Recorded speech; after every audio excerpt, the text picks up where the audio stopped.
En Facebook mjög sniðugt fyrirbæri og mér finnst mjög gaman að til dæmis að skoða hvað fólk skrifar í statusa. Og það sem fólk skrifar í statusa, það ekki til neitt sem heitir engalíf lengur. Fólk skrifar, og saman hversu óspennandi það fólk svona, ég fekk mér ristabrauð. Og það kom alveg 30 komment, í alvöru brauð í dag!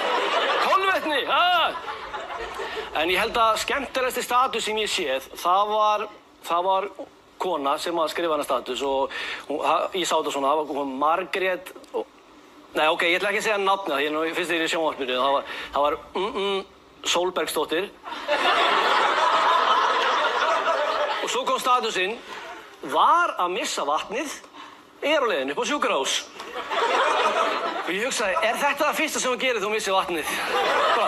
Ég var að missa vatnið, elskan. Já, komdu, ég tilbúið með bílinn. Nei, byrja aðeins, ég fara aðeins inn á Facebook. Var að missa vatnið. Hann svona, krakkinn að koma út, það komin handlegg og allt. Því hann líka að fara á Facebook, að fara að fæðast.